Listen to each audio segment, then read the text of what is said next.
Belanda menjajah Indonesia 350 tahun. Gunung masih utuh, samudra masih terbentang luas, sungai-sungai jernih. Dia meninggalkan perkebunan yang terhampar, bangunan-bangunan yang indah, gedung-gedung yang kokoh, jalan-jalan yang kuat, jembatan kereta api yang kokoh. Indonesia merdeka 80 tahun. Halo warga pecinta KDM, bagaimana caranya berpidato seperti Kang Deddy Mulyadi? Bagaimana caranya public speaking seperti Kang Deddy Mulyadi? Bagaimana rahasianya? Nah, kenapa Kang Deddy Mulyadi sekarang ini kalau saya perhatikan tuh ya sangat jago dalam public speaking ya. Bahkan setara dengan Pak Soekarno. Wow, luar biasa. Jadi kalau saya perhatikan tuh ya, Kang Deddy Mulyadi itu kalau public speaking, kalau pidato tuh jarang pakai teks ya. Mengalir gitu.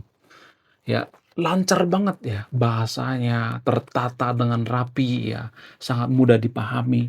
Ya, bahkan dia bisa bicara dari umur 7 tahun sampai umur 70 tahun. Sangat mudah diterima ya bahasanya gitu ya. Komunikasinya sangat-sangat mudah ya diterima oleh masyarakat. Nah, yang jadi pertanyaan, apa rahasianya? Apakah public speaking itu bawaan lahir atau bisa dipelajari? Apakah public speaking itu bakat atau pengaruh daripada kerja keras? Bagaimana fakta yang sebenarnya? Bagaimana trik atau rahasia cara public speaking seperti Kang Deddy Mulyadi? Jadi di video ini saya akan merangkum ya, ada beberapa cara ya, kurang lebih 2 sampai 5 cara public speaking seperti Kang Deddy Mulyadi. Nah, yang jadi pertanyaan, bagaimana triknya atau rahasianya supaya bisa public speaking seperti Kang Deddy Mulyadi? Setelah saya riset ya, ternyata salah satu kelebihan daripada Kang Deddy Mulyadi itu dengan pemimpin lainnya, kenapa dia sangat mudah atau sangat jago dalam public speaking ya, berpidato dan sangat mudah dicerna gitu ya. Kalau saya nonton pidato daripada Kang Deddy Mulyadi itu saya tidak pernah skip ya, karena apa? Karena saya suka gitu dengan apa? Dengan cara dia berpidato ya, dengan cara dia berpublic speaking gitu, sangat luar biasa. Rahasia yang pertama itu adalah karena intonasi. Intonasi seperti apa yang saya maksud? Jadi gini, Kang Deddy Mulyadi itu kalau berpidato itu jarang datar ya. Biasanya Kang Deddy Mulyadi itu memainkan yang namanya intonasi, naik-naik turunnya. Indonesia dengan seluruh tumpah darahku. Di sini aku berdiri, di sini aku berjanji, di sini aku mengabdi. Tak ada satu detik pun bagi diriku kecuali mencintai Indonesia. Seluruh jiwa ragaku tertumpah bagi Indonesia. Ya, itu kalau saya perhatikan ya. Misalnya nih ya, Kang Deddy Mulyadi itu kalau berpidato itu ya, biasanya nih ya, kita akan membangun yang namanya bangsa kita. Bangsa kita itu sangat luar biasa ya. Kita harus membangun yang namanya mulai dari diri sendiri ya, masyarakat ya, rumah dan sebagainya. Pokoknya walaupun ya saya mengucapkan ini dengan kalimat yang tidak tertata, tapi kalau saya menggunakan intonasi yang sangat luar biasa, yang sangat perkasa ya, dengan gerak-gerik ya, dengan bahasa tubuh dan intonasi yang sangat-sangat meyakinkan ya. Potong bebek angsa, balon dikuali dan segala macam, runtuh akan berantakan dan sebagainya. Nah, ini namanya intonasi. Saya ngomongnya nggak jelas ya. Barusan saya ngomong nggak jelas ya. Tapi kalau intonasinya sangat-sangat powerful ya, naik-naik turun, maka itu mempengaruhi pidato kita, guys. Jadi kalau saya ngomongnya biasa aja misalnya nih ya, ibu-ibu, bapak yang terhormat ya, mohon maaf ya, begini begini begini begini, kita akan meluruskan yang namanya normalisasi sungai ya, begini ibu, bapak. Kan orang-orang jadi ngantuk ya kalau datar ya, tapi kan kan ngomongnya kan sangat-sangat kuat sekali ya.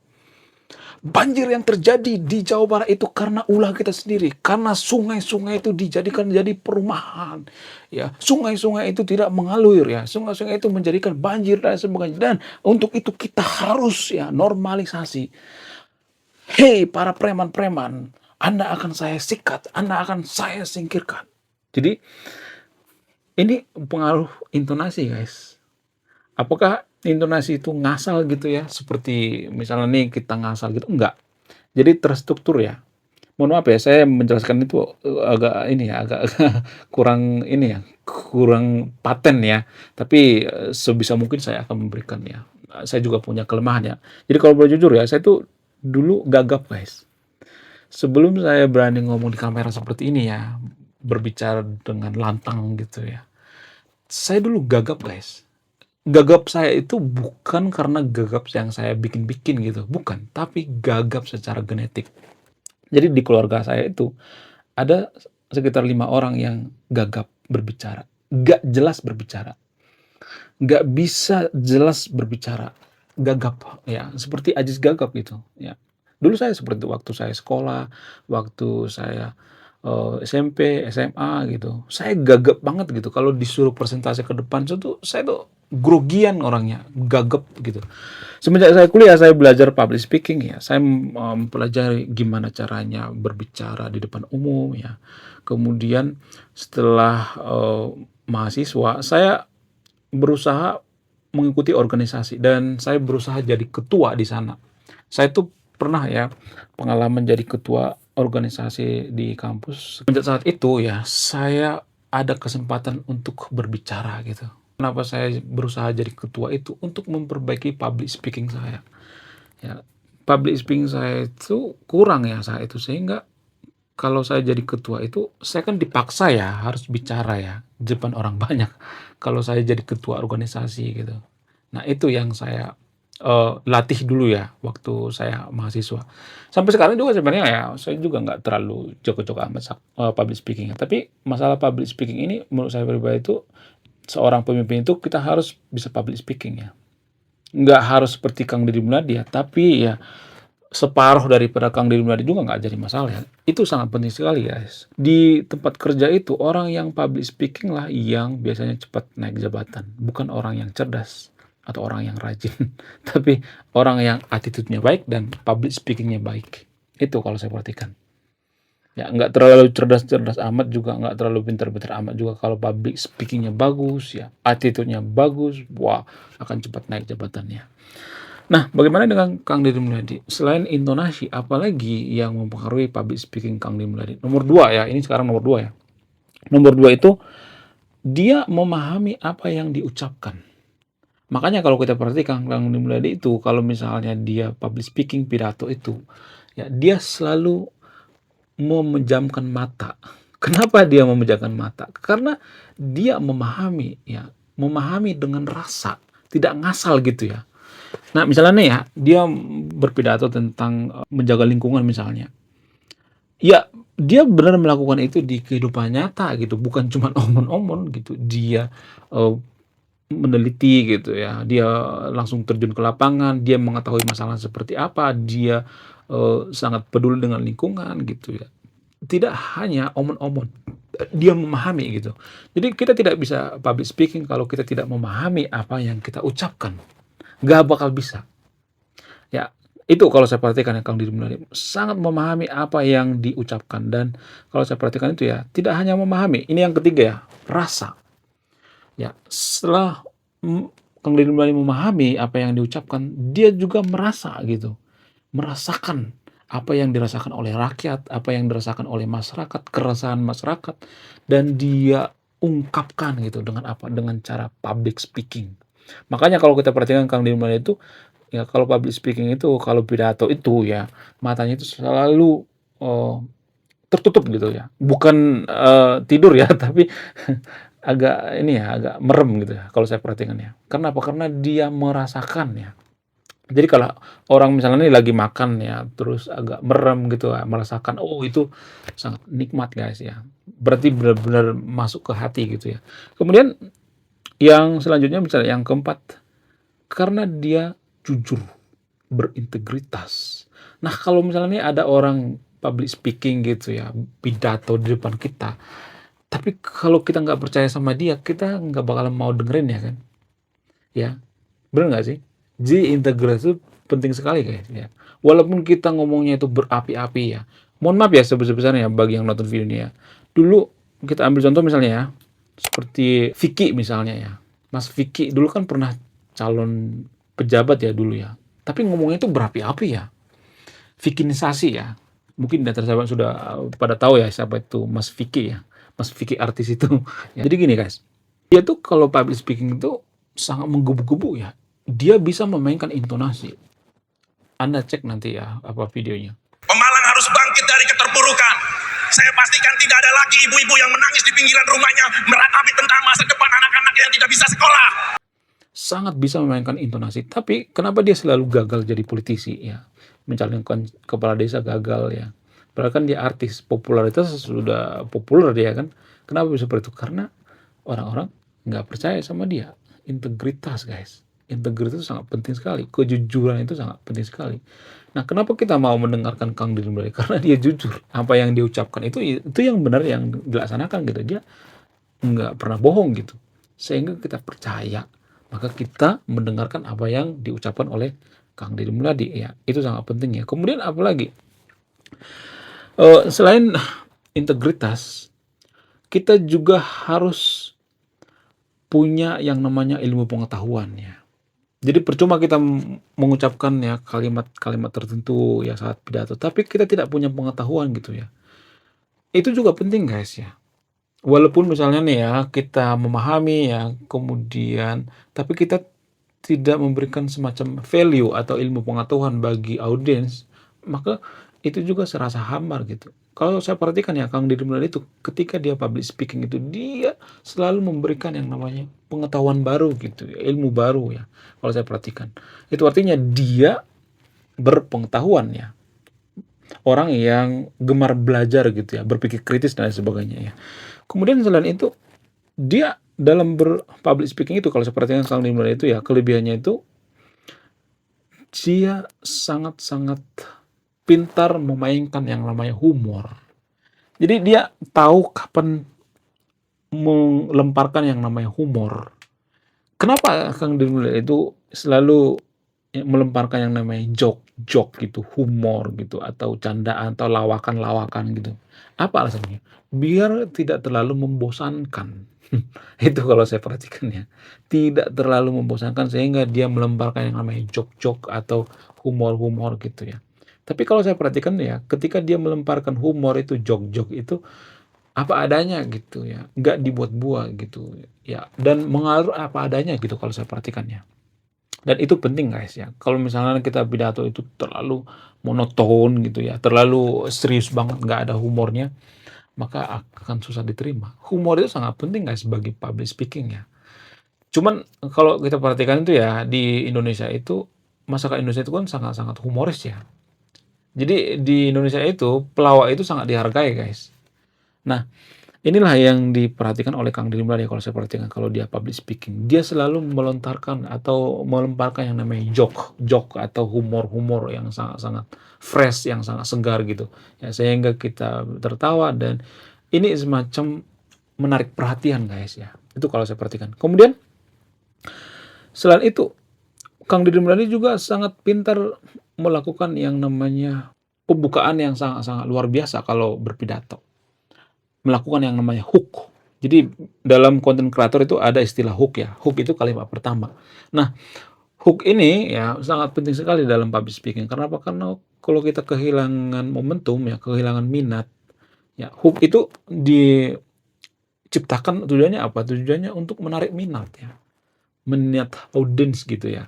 Jadi kalau saya perhatikan Kang Deddy Mulyadi itu sangat-sangat bisa ya menciptakan yang namanya hook dalam public speaking ya. Biasanya Kang Deddy Mulyadi itu menggunakan yang namanya humor ya, menggunakan yang namanya canda-candaan ya, atau bisa aja dengan bertanya gitu ya, menarik perhatian ya. Itu sangat penting sekali guys, menarik perhatian dalam public speaking ya. Kemudian apa alasan selanjutnya misalnya para public speaker yang sangat luar biasa di dunia seperti Om Kumis misalnya, Pak Soekarno, kemudian Martin Luther, itu kan salah satu public speaker yang terbaik di dunia kalau saya perhatikan ya. Seorang politisi public speaker yang sangat-sangat luar biasa. Jadi biasanya mereka itu menggunakan yang namanya intonasi dan bahasa tubuh ya. Jadi mereka itu biasa menggunakan bahasa tubuh. Pak Soekarno itu menggunakan bahasa tubuh. Ya. Kang Deddy Mulyadi juga seperti itu, menggunakan bahasa tubuh. Bahasa tubuh sangat penting sekali dalam public speaking guys. Untuk apa? Untuk menjelaskan gitu ya kepada masyarakat atau audiens ya. Jadi manusia itu kan makhluk ini guys ya, makhluk yang bisa merasakan gitu apakah bahasa tubuh kita itu natural atau tidak. Biasanya kalau saya perhatikan itu ya, Kang Deddy Mulyadi itu kalau misalnya dia pidato itu, ya dia menggunakan gestur tubuh, bahasa tubuh yang natural gitu. Dan ini membantu supaya public speaking-nya sangat luar biasa, ya. Itu kalau saya perhatikan. Kemudian apalagi yang, mempengaruhi kenapa seseorang itu bisa jago public speaker gitu, bisa jago public speaking seperti Kang Deddy Mulyadi. Sebenarnya kalau boleh jujur ya, saya jujur dari hati saya yang paling dalam ya. Menurut saya pribadi, public speaking itu nggak bisa dibuat semacam ada triknya gitu, rahasia, nggak seperti itu, karena butuh yang namanya latihan. Jadi menurut saya pribadi, public speaking itu 80% itu psikolog ya. Maksudnya gini guys, kalau misalnya nih ya, kalau kita belajar public speaking, kita belajar terus ya, tapi kalau kita tidak pernah yang namanya misalnya latihan ya, cuman belajar doang gitu ya, maksudnya latihan di depan umum, kita nggak bakalan bisa gitu. Karena gini guys, ya banyak orang yang belajar di kaca gitu ya, belajar public speaking di kaca terus, tapi nggak pernah yang namanya melatih dirinya untuk, di depan umum bicara ya. Karena gini guys, kalau saya perhatikan itu ya, walaupun kita misalnya nih di sebelum masuk ke panggung ya, panggung yang banyak orang gitu, kita sudah hafal apa yang kita katakan gitu, ya kita sudah, percaya diri gitu ya. Tapi ketika kita masuk ke panggung ya, yang banyak orang, ada ribuan orang, maka biasanya kita akan lupa gitu apa yang kita katakan, grogi gitu. Ya, itu jujur ya dari hati saya yang paling dalam, karena saya pernah mengalami gitu ya, di depan orang banyak itu saya langsung grogi gitu waktu saya dulu mahasiswa ya, waktu saya dulu jadi ketua organisasi, ya pertama kali itu demam panggung banget guys ya. Menurut penelitian ya, kalau ini dibikin semacam, riset ya, ternyata manusia itu lebih takut bicara di depan umum ya, yang ada ribuan orang atau ratusan ribu orang daripada meninggal. Jadi manusia itu lebih takut bicara di depan umum guys. Makanya ya banyak orang yang nggak berani bicara di depan umum, public speaking gitu. Ya, itu, kalau saya perhatikan ya. Lalu bagaimana cara mengatasi hal seperti ini? Ya, ya biasakan gitu. Nggak ada gitu cara lain ya.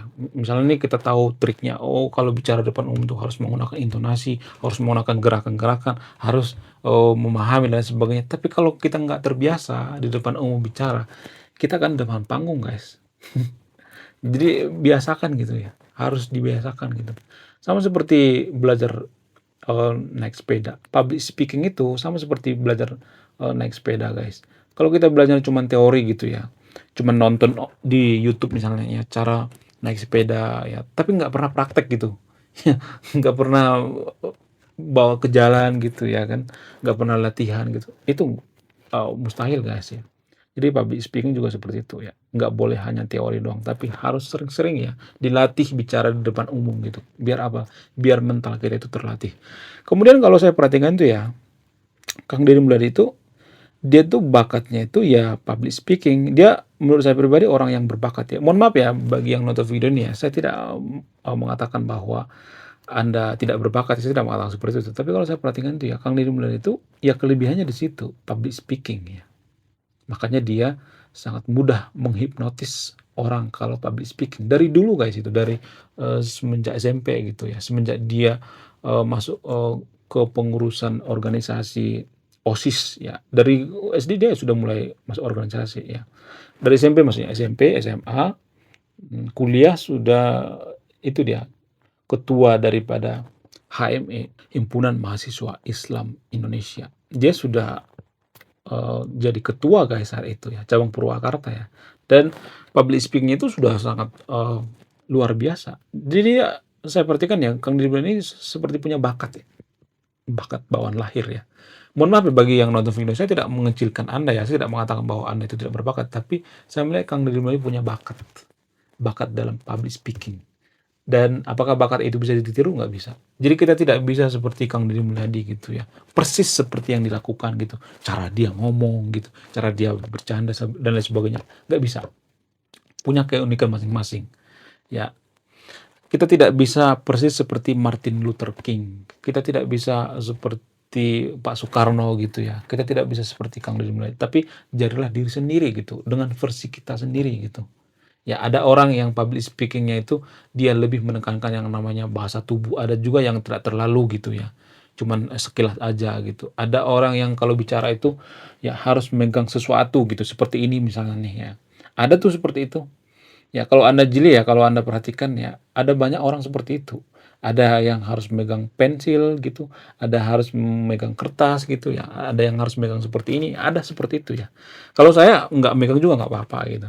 Tapi ada orang seperti itu, ada yang harus mencet-mencet pulpen gitu, ada seperti itu guys. Ya, jadi kita tidak bisa menerima, maksudnya kita tidak bisa meniru seseorang itu plak ketik plak ya, seperti Kang Deddy Mulyadi, biar kita bisa public speaking seperti Kang Deddy Mulyadi, kita harus meniru gayanya. Enggak seperti itu ya, pura-pura matanya ditutup-tutup gitu ya, ya dimerem-meremin kalau misalnya nih public speaking, enggak seperti itu ya, jadilah diri sendiri gitu, ya. Jadi Kang Deddy Mulyadi juga dalam public speaking itu jadi diri dia sendiri gitu, bukan meniru orang lain gitu. Jadi Anda juga yang nonton video ini ya, kalau mau jago public speaking itu harus jadi diri sendiri. Ya, versi Anda sendiri, jangan meniru orang lain gitu. Anda harus ya bisa public speaking dari hasil latihan Anda sendiri, bukan hasil daripada copy paste orang lain, enggak. Kalau misalnya kita punya idola yang sah-sah aja nggak jadi masalah, tapi kan jangan meniru plak ketip plak gitu, nggak boleh ya kalau saya perhatikan. Kalau ATM bisa lah ya, apa itu ATM, amati tiru modifikasi, tapi kalau meniru plak ketip plak itu nggak bisa guys ya, itu ya kalau saya perhatikan ya. Saya juga seperti itu guys, waktu saya belajar public speaking itu ya, bukan berarti saya mengatakan saya jago public speaking ya, saya juga punya kelemahan ya, karena saya dulu itu bener ya, ini jujur ya dari hati saya yang paling, saya bener-bener gak bisa public speaking, gak bisa banget. Bukan saya sebenarnya ini ya takut atau gimana, tapi karena keadaan gitu saat itu.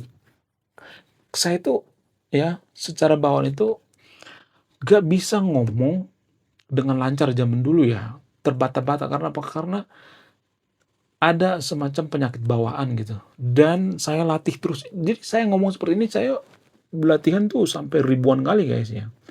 Dulu tuh terbata-bata, terputus-putus, nggak jelas ngomong apa gitu. Kenapa?